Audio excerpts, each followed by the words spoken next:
Hello, all of my happy happeners. I am so pleased to be back. I have taken about a week off simply because at my dwelling, there was construction over here, construction at my house, construction at the in front.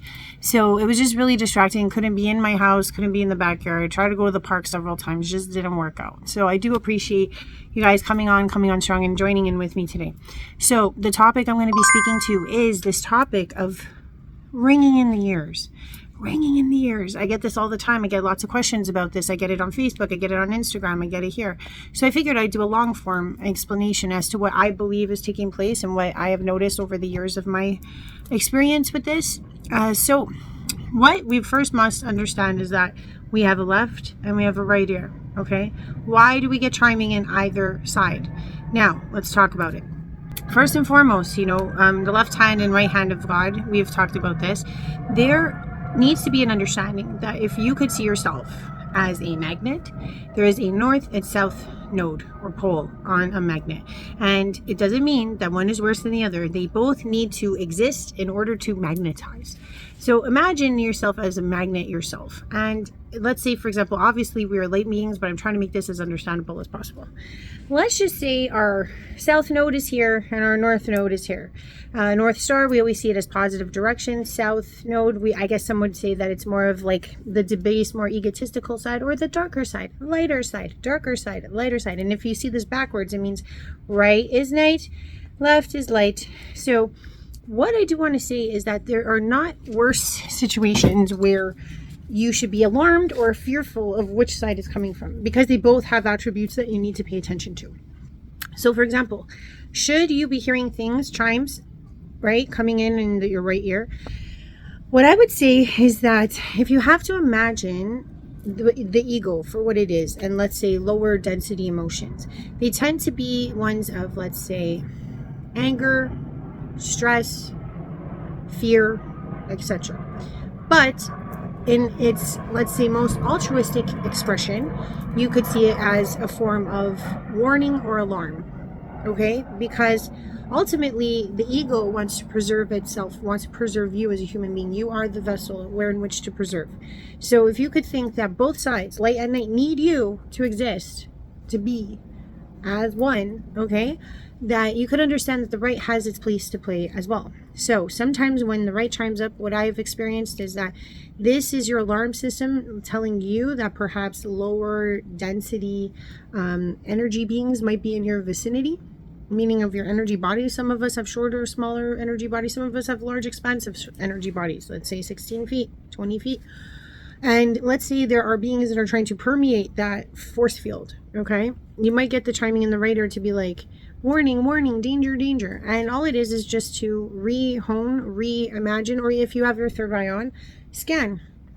See what's around you, see what you can pick up, see what you can find. And if you have to do your, like for myself, whenever I feel like there's those breaches, I would do what I call lockdowns. And I start to call back all of my energy, enforce all of my energy, say to the universe, this is my energy. No lower entity thought form can permeate the penetration of this energy bubble that I have surrounding me. Call in things like golden light, or even white light, brilliant white light, whatever works for you. Sometimes people use the violet flame. Sometimes people use different orchestrations as to how they do their defense system, especially depending on what type of soul you are. But for myself, I use golden light. But what I'm trying to say is that that is a detection system, or it could be in the physical. So let's say, for example, you get this ringing in the right ear. It could also be something in the physical of alarm of, let's say, watch out, watch your surroundings today. Because sometimes you may be befallen with, let's say, an accident of some sort, or a physical relation situation. Like, for example, maybe your girlfriend's going to break up with you, or boyfriend's going to break up with you that day, and it's going to do something very impactful to your self-esteem, etc. You might get a warning. I'm not saying that that's how it always works, but it's usually something detrimental. It's something that's somewhat life-changing to a degree, or can shake the life course or comfortability that you're sitting in. So pay attention to those. And if you should get those right chimings, sometimes what you may want to do is ask, like, what is this alluding to? What is this warning me of? Ask that question out. And let's say within that day, if you see certain striking imprints as to, like, let's say girls and guys fighting, boyfriends and girlfriends fighting, something like that. I'm just giving you examples. Or let's say, for example, a car accident or two. those are trying to marker to you that perhaps this is what the warning is about. Okay. So let's work with our light side. All right. Our light side, not as egotistical. Light side is more so congratulatory. You'll notice that when you have really brilliant ideas about your soul spark, your soul essence, your left will chime up. So let's say, for example, you're thinking of something amazing to do. Let's say it's to start up a new foundation, or let's say it's start up a, weekly Wednesday meet and greet for the homeless, something like that. And it's something maybe you've never touched upon or done before. You'll notice that it goes off in your left, and it's usually to hint to you that you're on the right track, that this is the right idea. Also, sometimes what it can do is also illuminate what you've been working on or thinking about for that moment in time. Or it's just to say what's up. It's just to give you a hello, a how to do, or to start your training of like getting used to these tones. Now, I'm going to break this down into brass tacks here. It doesn't matter which side it comes in at. I'm going to show you different tones. Okay, this is the lower tone. It's like a still annoying, but it's a lower one. Then there's the still annoying, but not as high. And then there's a like I'll put it as a better one, but it's like that high pitch. The reason why you get different levels of pitches is because that's to gauge you as to what dimensional space you're interacting with. Because let's say, for example, it's not to say that those in a 3D density body cannot be thinking or postulating or acting or moving in a higher conscious perspective. Like, just to give you an idea, people like Gandhi, people like Buddha, people like Jesus, right? High conscious beings in a 3D suit, in a 3D body. So what I would say is that if you're conscious, like if your bandwidth or what you're emanating or what you're postulating all the time is at a 5D or a 7D conscious stream, you may not find those higher pitches to be as annoying. You may harmonize easier, right? Because you yourself are vibrating, you're emanating, your frequency is high, so it doesn't seem, it's like if you were the tuning fork. Remember I said like the magnet? Now I'm saying you're the tuning fork. I use all these different analogies to give way to what I'm trying to say.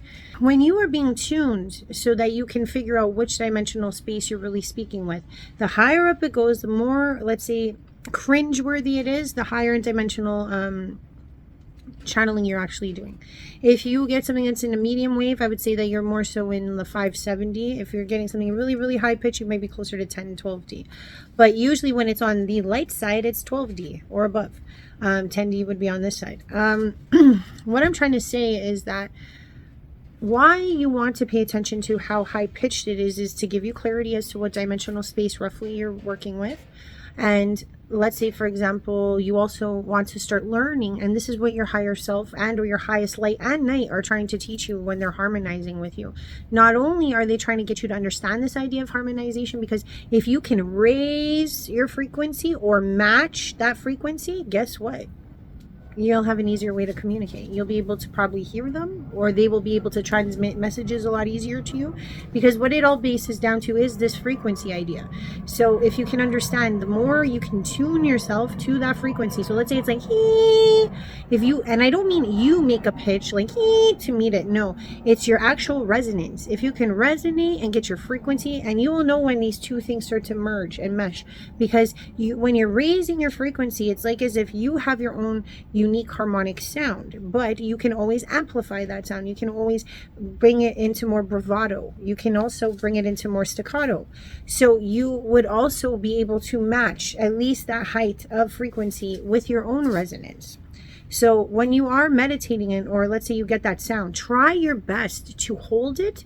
Try your best to reach with your vibration to as close to proximity as that vibration is holding. So if it's up here, you want to match it as close as you can. Let's say it's right here. You just want to match it. You might be up here and have to go lower, or you might be down here and have to go higher. It depends. But what you're trying to learn is how to tune, how to harmonize with the frequency, because really what happens is that's the bridge. That's when you can finally make some form of communication easier. So what I will say to you, it's not just to be annoying. It's actually trying to get you to tune, to harmonize, to learn how to figure out which side is which. It's also to kind of get you to a level to understand your own resonance, because you'll see the divergence of knowing your own sound. I don't know how many of you know your own sound, because let's say, for example, when people talk about home, this is earth sound. And if you are somewhere very, very quiet, you can actually hear that humming of the earth. I don't know if you guys have ever spent the time, just really trying to harmonize with the earth's frequency, but it's there. It's always there. And the same as trees, it's the same as animals. You can actually harmonize with any being if you should spend the time. It does take some time to practice. But what I would say is that these chimings are your first tests, your first lessons as to how to harmonize. Because once you can monitor that for yourself, you'll notice that communication gets a lot easier. So I hope this helps, guys. If you have any questions about harmonization and about the chiming, it isn't tinnitus, I'm just letting you know, or you just throw it out there to me. I know a lot about it because I too, as a channeler, I use this most frequently. This was something I knew about even more than 20 years back, so I've had a lot of time of learning how to harmonize and who I'm talking to, and getting my throat and my ears open. So please feel free to ask. I love you guys lots. Have a great one. Thanks for waiting. See you next time.